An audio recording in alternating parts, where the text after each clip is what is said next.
The year is 1147. Armies from around Europe gather to march into the Holy Land to respond to the ever-growing threat in the east.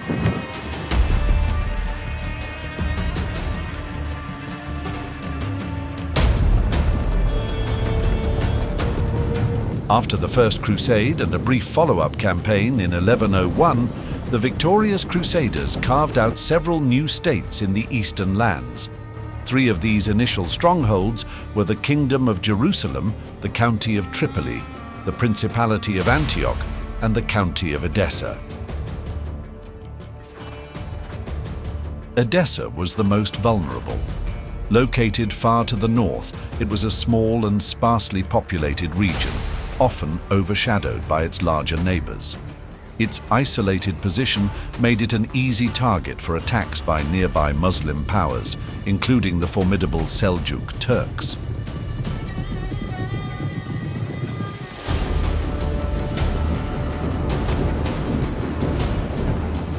Baldwin II, the Count of Edessa at the time, did his best to defend this fragile territory. However, in 1104, a devastating blow came at the Battle of Harran. Baldwin II and his ally, Jocelyn of Courtenay, who would later become Count, were captured in the chaos of defeat. The loss weakened Edessa even further, leaving it exposed to the ever-growing threats that circled like vultures.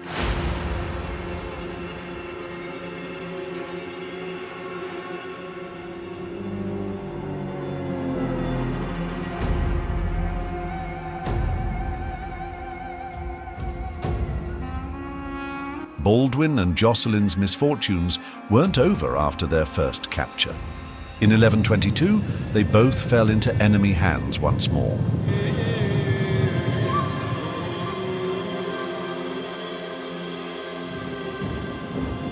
Despite these setbacks, Edessa regained some of its former strength after the Crusader victory at the Battle of Azaz in 1125. But the fragile peace was short-lived. In 1131, Jocelyn was killed in battle, leaving his son, Jocelyn II, the new Count of Edessa, with all of Edessa's problems. I would like to introduce you to today's sponsor, Private Internet Access. Browsing the internet with an unencrypted connection is like sending an opened postcard through the mail. It can easily be viewed by strangers. When you browse the internet without encryption, anyone who intercepts the data can see the information. There's no protection or secrecy, making it easy for sensitive details to be exposed. A virtual private network, or VPN, is an app that hides your IP address and safeguards your internet connection. Private Internet Access is the world's most transparent VPN provider, with over 30 million downloads. When you have online businesses, such as a YouTube channel, confidentiality and trust are paramount. This is why I personally use this VPN. Features include changing your IP address to any of 91 countries or all 50 US states, helping you access region-restricted websites and services. This also works with major streaming services, so you can watch your favorite historical movies online, such as The 300, by changing your geolocation to Portugal. Available for all platforms, you can use one subscription for multiple devices at a time. By using my link, you can get 83% off, making it just $2.03 per month, plus 4 extra months free. Meanwhile, Zengi, the ambitious governor of the Seljuk Sultanate, was on the rise. In 1128, he seized control of Aleppo, a city considered the key to power in Syria. With Aleppo in his grasp, Zengi's influence grew, and the threat to Edessa became more ominous. Jocelyn II, aware of the looming danger, formed an alliance with the Artukids, a local Muslim dynasty, and led his army out of Edessa to support them against Zengi's forces near Aleppo. But their timing was disastrous. While Jocelyn marched to aid the Artukids, Zengi swiftly turned north and laid siege to the now undefended Edessa.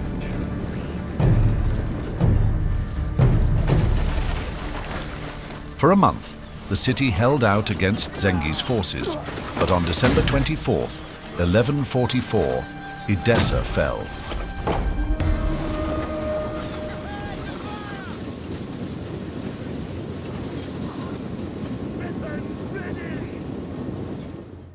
Zengi, however, didn't bask in his victory for long. Soon after the fall of Edessa, he was forced to return home, and he set his sights on a new target, Damascus. But fate intervened.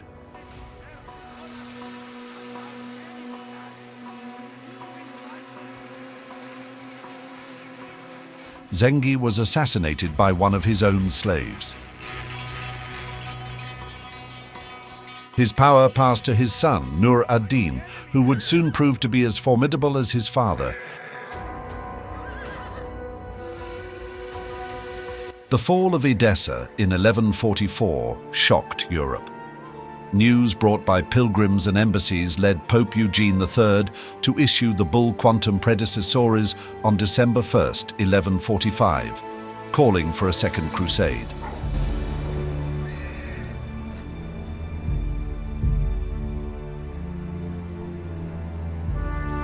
The Pope enlisted Bernard of Clairvaux to preach the cause.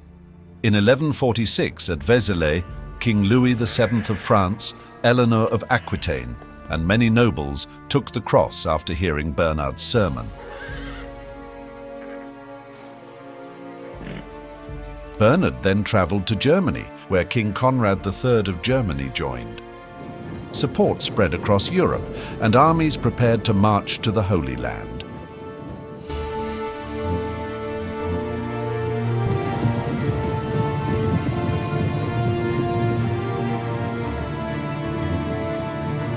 The French army was likely around 30,000 to 35,000 soldiers in total. The core of the French army consisted of heavily armoured knights, who were elite warriors and a significant portion of the total force. It's estimated that the French army included several thousand infantry, many of whom were peasants with limited military training. There would also be camp followers, non-combatant soldiers, and other logistical support, which were a crucial part of Crusader armies. The German army was larger than the French force, with estimates ranging from 40,000 to 50,000 soldiers. Similar to the French, the German army's core was made up of heavily armoured cavalry, including knights and noblemen from across the Holy Roman Empire. The French Crusaders met at Etampes to decide their route. The Germans, led by Conrad III, opted for an overland journey through Hungary, as the sea route was impractical due to the enmity between Conrad and Roger II of Sicily. Though many French nobles distrusted the land route through the Byzantine Empire, still tainted by First Crusade accounts, they ultimately agreed to follow Conrad's plan and set out on the 15th of June.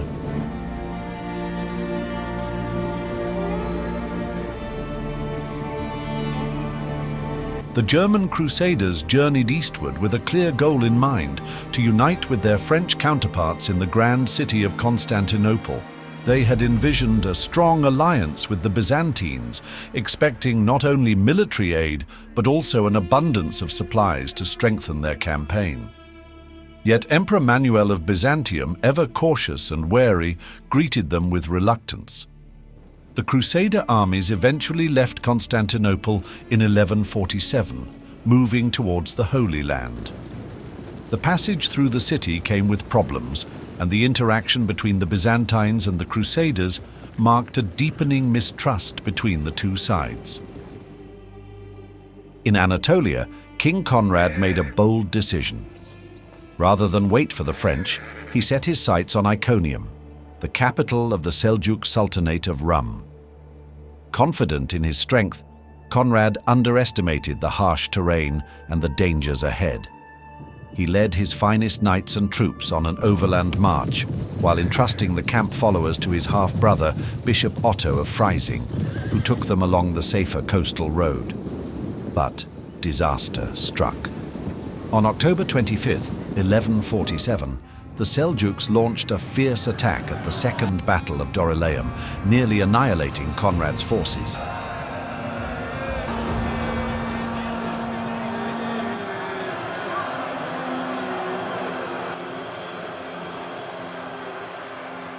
Forced into a slow and grueling retreat back to Constantinople, Conrad's army was harassed relentlessly by Turkish forces who picked off stragglers and overwhelmed the rearguard. Meanwhile, Otto's division fared no better. As they marched south toward the Mediterranean coast, they too were ambushed by the Seljuks in early 1148.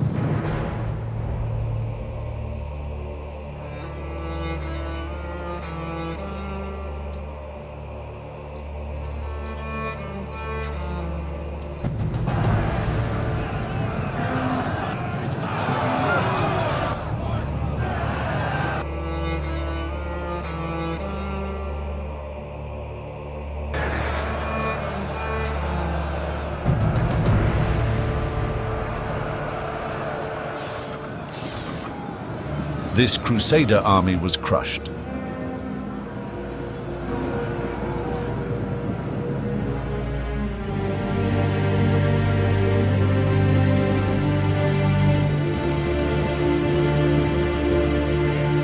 The French Crusaders set out from Metz in June 1147, led by King Louis, and were soon joined by forces from Normandy and England. Following in Conrad's footsteps, they reached Constantinople, where Emperor Manuel received them more warmly than the Germans. When the rest of the Crusader forces arrived, the entire force crossed the Bosporus into Anatolia. In Anatolia, they met the battered remnants of Conrad's army at Lapadion, and Conrad, weakened but determined, joined Louis. Together, they marched along Otto of Freising's coastal route and arrived at Ephesus in December. There, news arrived of an impending Turkish attack, but Louis, undeterred, pressed on. The Turks struck on December 24th at the Battle of Ephesus, but the French emerged victorious, fending off another ambush later that month at the Battle of the Meander.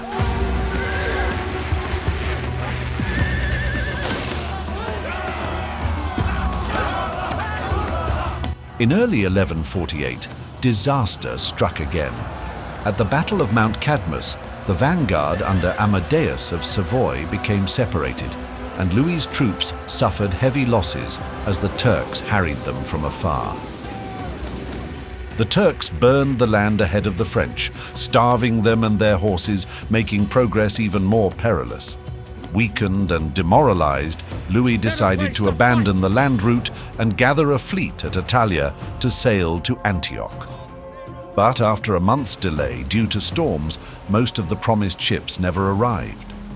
In desperation, Louis and his closest men claimed the few ships that did appear, leaving the rest of the army to resume the grueling march. For those left behind, it was a death march. Decimated by Turkish attacks and ravaged by sickness, the once mighty French army was nearly annihilated before they ever reached Antioch.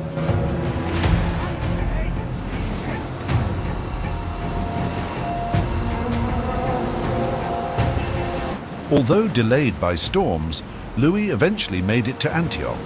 Both he and King Conrad had endured disastrous marches across the harsh terrain of Anatolia. But by April 1148, they, along with Otto of Freising, finally reached the sacred city of Jerusalem.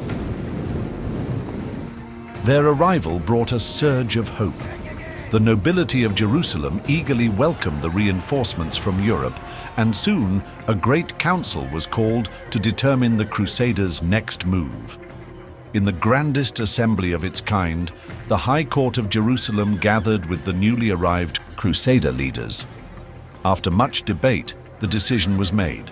Their target would be Damascus. Once an ally of the Kingdom of Jerusalem, Damascus had recently shifted its loyalty to the Zengids, making it a prime target for the Crusaders.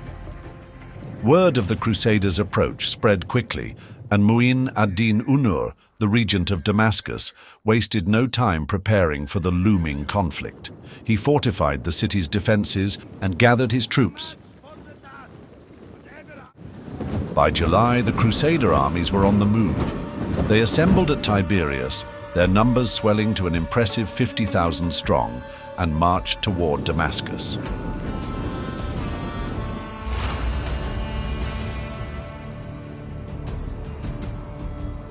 The Crusaders decided to approach Damascus from the west, believing that the lush orchards of the Ghouta region would provide them with the resources they needed to sustain a prolonged siege. The Ghouta was filled with dense groves of fruit trees whose shade offered some respite from the brutal July sun. However, these orchards also concealed danger.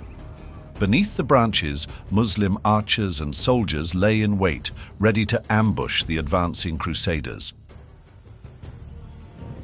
On the 23rd of July, the Crusaders arrived near the city. The vanguard of the Crusader army, led by the forces of Jerusalem, began its slow advance through the orchards.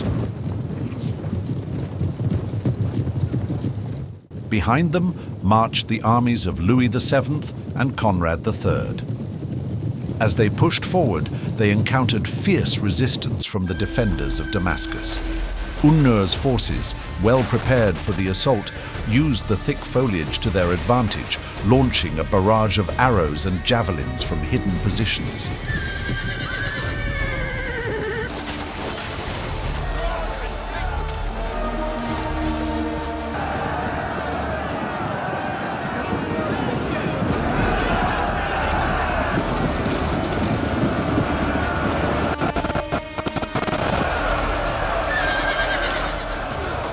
The fighting in the orchards was brutal. In the thick of this, King Conrad III led a charge to break through the Muslim lines. His German knights clashed fiercely with the defenders.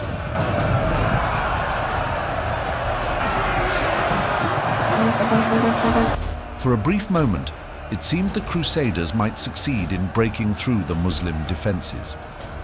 They pushed their way toward the Barada River, driving the defenders back to the outskirts of the city. But the victory was fleeting.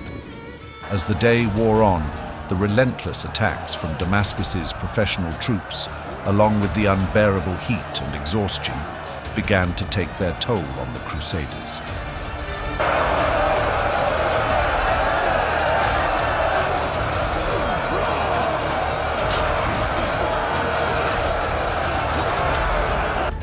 The defenders, bolstered by reinforcements from the city, launched counterattacks, forcing the Crusaders back into the maze of orchards.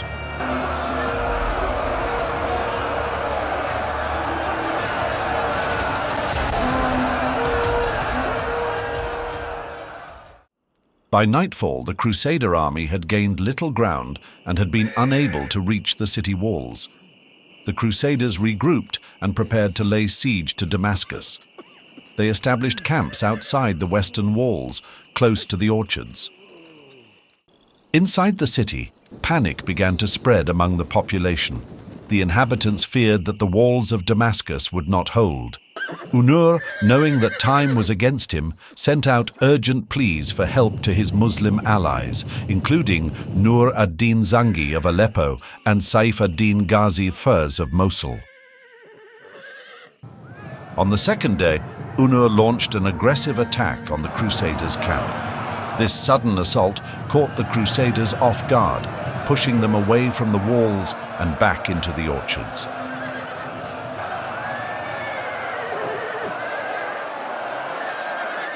By the third day, the situation had grown dire for the Crusaders. Thirst and hunger began to weaken their resolve. Worse still, news reached the Crusader camp that a large Muslim relief force was on its way. The Crusaders found themselves trapped between the well-defended walls of Damascus and the approaching army of Nur ad-Din Zengi. The leaders of the crusade held a council to decide their next move. Tensions ran high, and disagreements broke out between the leaders of Jerusalem, France, and Germany. On the fourth day, the Crusaders made a fateful decision and decided to abandon the siege altogether. Each of the Christian forces felt betrayed by the other. This mutual distrust would linger for a generation due to the defeat. The orchards of Ghouta, once a symbol of abundance, became a reminder of the Crusaders' defeat. For years to come, they would stand as silent witnesses to the failed ambitions of the armies that had marched from the west, only to be driven back by the resilience of Damascus.